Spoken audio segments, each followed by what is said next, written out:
Howdy, Space Rangers, Captain Phoenix here. Today we are talking about Ninjago Season 15. Normally I would go back to my predictions and theories and such, but I feel like I gotta save that for like another video. I feel like when I talk about Ninjago Season 15, I gotta save it for like two videos, it seems like, because there is definitely like a theory I have with the first Ninjutsu Master, because whoo boy was there a lot going on in this season. So without saying much, let's get into it. What did I think of season 15?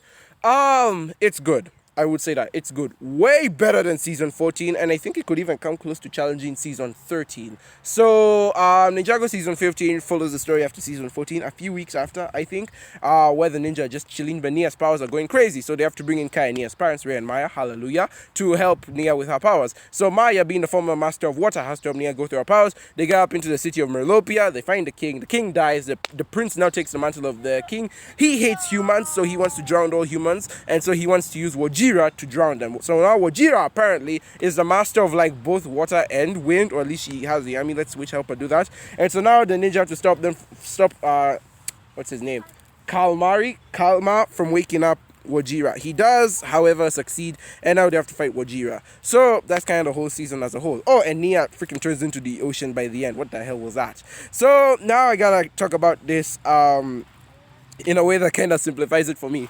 This season, it has a lot of callbacks. I will give it that. I really like the callbacks it has to former seasons, especially like season 14. No doubt, I mean, obviously they're tied, but I like the callbacks it has to like season 13 with Shintaro. I remember there was even an episode where we got like, what's this? We had a cameo of Okino and Unagami, if I'm not wrong, so I really enjoyed that. And yeah, I really like the callbacks this season does to other seasons. Funny how there's no callback to season 11 though.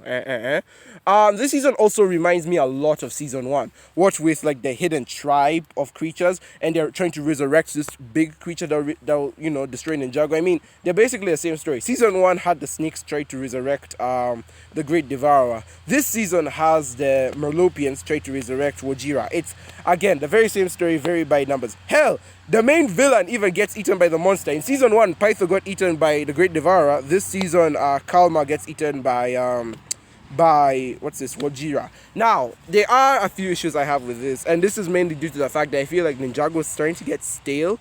Don't get me wrong, I still like the show, but my biggest worry I've had with the show ever since season 11 rolled around was that the show was going on for far too long. A lot of great shows that have gone on for far too long have failed. Fairy Odd Parents, The Simpsons, those ones tend to get worse and worse the longer they go on. And I feel like that's also a problem Ninjago shares, is that it might get worse and worse as it goes on, or it might start copy pasting stories from the good stories long ago from Ninjago's heyday. I feel that they are gonna be slowly running out of ideas, and season 15 is a weird mix of that, where the ideas are good, but I feel like they could also be better. Well, like, yeah, they're using a lot of old ideas, but they seem to be like taking the old ideas and executing them well. And that's like my big that's a big compliment I would have to this season, is that it does well with execution. It may not sound great on the surface level, but with the way it executes stuff, I really like it. So, for example, again, we have the whole Wajira thing. Unlike the Great Devourer, this thing actually has consequences. We actually get to see some crazy stuff happening. But I guess to do that, we'd have to go step by step. So, we'd have to start with the story. I really like the story. I didn't feel like it was great until we got out of Merlopia. I really could care less for Merlopia. Like, I don't like how Nia and her mom get captured. Then we get back in with the rest of the crew, and then we get to meet the king. The king dies. Oh god, that was honestly my most hated episode this season. Again, this season is like 16 episodes long. 15 of those episodes are good, or at the very least they're passable. One episode I just hated, and that was Long Live the King, where like the king of Merlopia dies. Oh god, that episode was so goddamn bad. I hated it. It was so poorly paced. So the story was so bad. I just did not like that episode. But otherwise, the story is good. I guess before I talk about the story, I have to talk about the animation, because that's simpler to digest. The animation is really good, really fantastic looking. Again, better than season 4. I like how they're also trying to push the boundaries with Ninjago, even if they may not have the best budget in the world. I really like how they're still trying. So the animation, spectacular. I do think it's better than season 13 to an extent. So now we gotta talk about the rest of the season story. There are issues I have with it. For example, the first Spinjitzu Master. This one I'll talk about in another video as well when I look back on my predictions for season 15. This is just my review. When I look back on my predictions, that'll be like a separate video.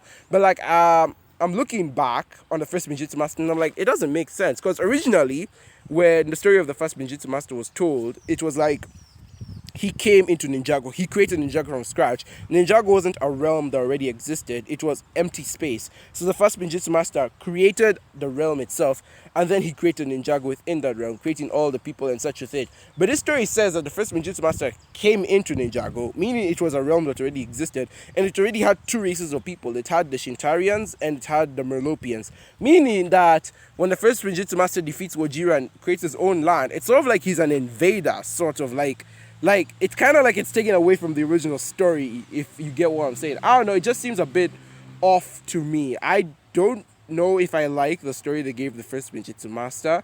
I talked about how I really liked how they expanded on his lore in season 9, but in this season, I don't know. I really don't know how to feel about that story. I don't like it. I'll give it that. I will say so far, I don't like with the whole, not retracting, but more like, they're more like changing the story a bit just so it can fit the narrative. Like, you did need to have the Shintarians and the Melopians there. I like the callbacks, but trying to break canon like that, it just doesn't seem right to me. Another complaint I have, this one is more minor and it's more like personal. Like, this is a personal pet peeve, is how they backbench characters like Kai and Cole. I get why they backbench Cole. He had like his own adventure, but Kai, really? I mean, Ray and Maya in this season, by the way, I'm just so happy to see Ray and Maya back. Just perfect. I'm so glad we get to see them again. We haven't seen them since season 7. It's been 8 seasons since we last saw them, so I'm glad they're back. But I don't like how they backbenched Kai. Like, I get this season is supposed to be Nia's season. She's supposed to have the spotlight, but like, that's not fair. With Kai's season, you never backbenched Nia. The pilot season, she wasn't backbenched. Season 4, she wasn't backbenched. Hell, he even shared the same season with her in season 7. So I swear to God, guys, Ninjago writers, I'm calling you now. If you do not make season 16 a Kai focus season, if season 16 isn't about Kai being the focus ninja, we will have words. I will put some hands up and we will start fighting. Oh yes, we will fight. So season 16 better be a Kai focus season. Okay, you hear me? You hear me? Now back to the story. Another thing I did like this time was the lore we got on the Master of Water and the Master of Wind, where the Master of Water and Wind weren't originally created by the first Spinjitzu Master. That's why Chen didn't even need it for his what do you call it? For his, why am I forgetting the name? It explains why Chen didn't need them for his ritual in season 4, that he didn't need water and wind. Again, although I guess he could have also used time, because I know the first Spinjitzu Master had time. But I like how water and wind were originally already there when the first Spinjitzu Master came in. That Wojira had both amulets, the water amulet and the wind amulet. And that Niad, the first water master, was already there. Meaning that water and wind are kind of like the exceptions in Ninjago. Like, they're not affected by the first Spinjitzu Master. Also explains why Nia's powers weren't inactive when Lloyd was inactive. Again, I really like the lore building with that one. And I really like how we get to see the different water masters. At least we know Niad, we know Maya, and we know Ray. I mean, Nia. Though there is an issue I have, is that Ninjago doesn't kind of fully explain how the elemental powers work. Like, why can't Maya use water anymore? Does it mean that, like, immediately a child is born, your powers go to that child? Or, like, do you have to give your powers up willingly? Why can't both of you have powers? Like, I never understood that, and the show never, like, bothers to go fully explain that. That's kind of like an issue I have. Because without explaining it, how are we supposed to know? So like, so I like the extra lore the elements of water and wind have been given. I like how they weren't, that the first Spinjitzu Master never originally have them. Like they weren't his in the first place. And it explains why Chen didn't need them for his ritual. Though it doesn't explain why he didn't need time for his ritual. I guess since the time routines were gone, I don't know. There were also a lot of episodes this season I did not expect to like Like the paper girl episode. I remember the newspaper episode in season 11. I hated that episode with a passion. It was just pure filler. And I thought this episode was going to be the same. But it turned out to actually be entertaining. I like the fight between Kai and Kalma. I like Lil, what's this, Lil Nelson and Paper Girl. Like, it was actually kind of entertaining, weirdly enough. I also love the last 4 episodes. And I guess I got to talk about those. If this season excels at something, it excels at the climax. Oh my god, those last 4 episodes were a gem. First, I like, what's this, the calm before the storm. This is where they're trying to evacuate everyone in Ninjago. They're like, oh, we are so screwed. Like, you can actually tell the stakes are high and everyone is going to be screwed if we don't do this right. And then we get attack on Ninjago City, where the freaking waves just pop out of the water and then they start drowning everything. Like, this is a climax I would make. That is so good. I really like that climax. It looks so nice and I'm like, yeah, actually I would make this. If we're fighting a water villain, what other way to do it than drowning an entire city? So I really liked it. I really like that. I also like Wajira. I really like how she appears. We don't get to go through the whole process of waking her up. She's awake, and then like the first F scene of that episode, we just see her coming with the storm and then just blasting everything. And I'm like, that's pretty cool. That's pretty cool. Her design, again, reminds me a lot of the Great Devourer, so, you know, it's whatever. I mean, she just has wings and she's blue-black. That's the only difference.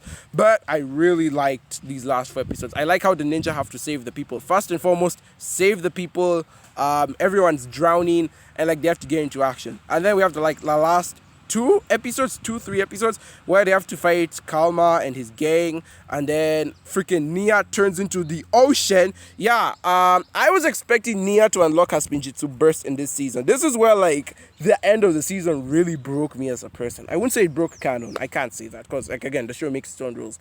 But I expected Nia to do the Spinjitzu burst since she was underwater. I really expected her to do it.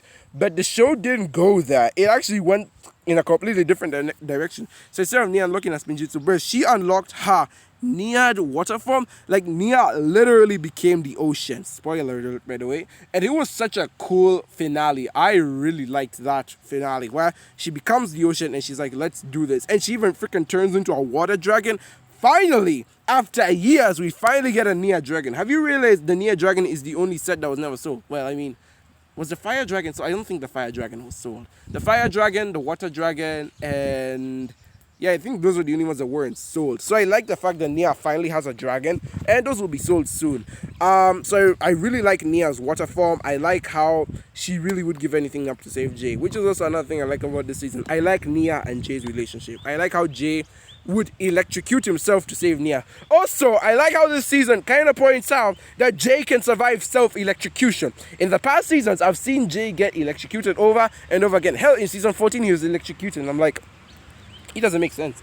How does the Master of Lightning get electrocuted? So I like in this season where he's electrocuted, he's actually able to brave through it. He's able to, like, you know, force himself through it. And I'm like, yes, this is the Master of Lightning that I like to see. This is the Jay that I like to see. He can survive his own electrocution.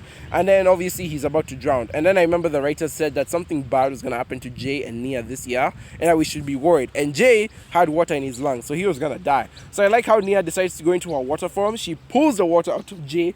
Then she goes like into her water form and just starts fighting Kalma and Wajira. And it's so cool. It's such a cool fight. I do wonder though, what happened to the amulets, because like I know Nia got rid of one. I don't know if she destroyed it or what, but I know she got rid of one, and that led to Wajira becoming unstable, and then Wajira got struck by lightning with the second amulet and then vaporized, I think. I don't know what happened there. But I know Nia, she got rid of one. I don't know if she hit it or destroyed it or whatever. But I do know that Wajira is dead. And Nia, in her water form, as I mentioned, is still pretty cool. Again, not many characters get that much development this season. It's mostly a Jay Nia season. I like how even the writers called them Jay, yeah? Really cute. Though, what is this other thing I was having issues with? But I do like the climax. I like the last 3 episodes. I really like how Nia is like sick and tired of this. She goes into her water form. She defeats Kalma. Well, Wajira eats Kalma. And then she goes into her water form and then she disappears. She leaves the ninja team. That was the heartbreaking part of this season. Nia finally gets into her true potential. She unlocks even more than her true potential. How do you unlock your true potential like doubly? Do you get like super true potential? I don't know. But Nia unlocks her true potential and then she just goes ham on Wajira. And then like she just destroys her and she's like, yeah, Nia, you're cool. Let's see if we can turn you back to normal. But then Nia is not the same. She's forgotten her memories. She has her memories, but it's like she's forgotten her emotions. She forgot her humanity. Nia is no longer Nia. She's now like the ocean, weirdly enough. And so Nia actually hears the ocean calling to her. She jumps into the water and escapes with the freaking whales and fish and such. Nia, as a person, is sort of dead. She's not dead, but like her soul sort of is gone. And all the ninja have to mourn for her. They hold even like some sort of funeral for her, sort of like Zane's death. And I'm like, oh no. I mean, for Zane's death, he actually did die. Then he rebuilt himself. For Nia, it's like also that, where like her soul sort of dies and then she's gone in the ocean. She's literally just in the ocean. I'm like, oh no. That was honestly so heartbreaking. I could not believe that ending when I saw it. I'm like, no, they can't end it here. They're gonna fix it, right? Like, they're gonna fix it, right? No, that's where it ends. The season ends with Nia leaving the ninja team. And it is such a depressing ending. Oh god, your heart will get so broken by that ending. It is so sad. And I really love the ending. The last 4 episodes are really some of the best this season had to offer. And I would say they're even better than some of the other episodes in the show entirely. These last 4 episodes were really heartbreaking and they were really awesome. I love the climax of this season way better than I love the climax of other seasons. Is it better than the climax of season 13?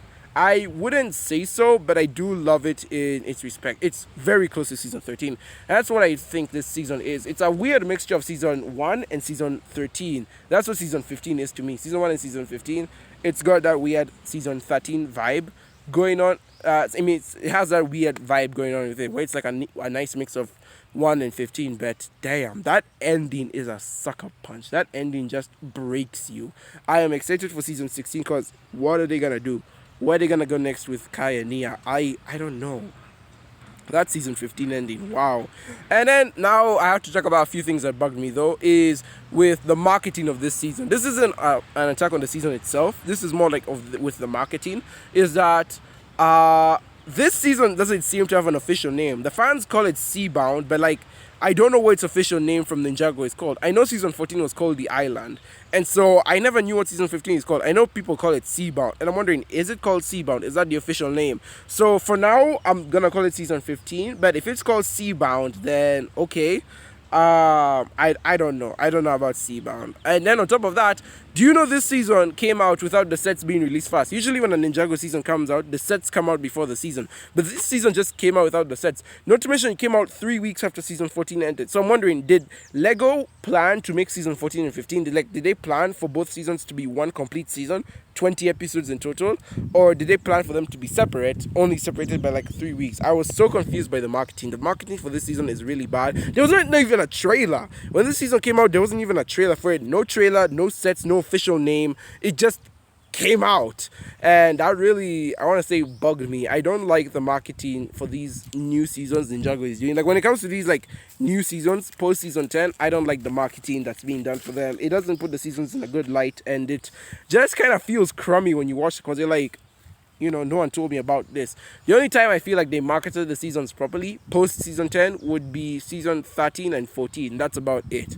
But regardless, as I said again, season 15 is really good, way better than season 14. Is it close to season 13? I would say it's really close to season 13. I do think season 13 is a bit better, mostly because it has better pacing. Because if there's one thing this season suffers from, it's bad pacing, and I think that's the biggest problem with this season. Not the writing, the pacing. The pacing in this season is really god awful. It is not know how to control itself.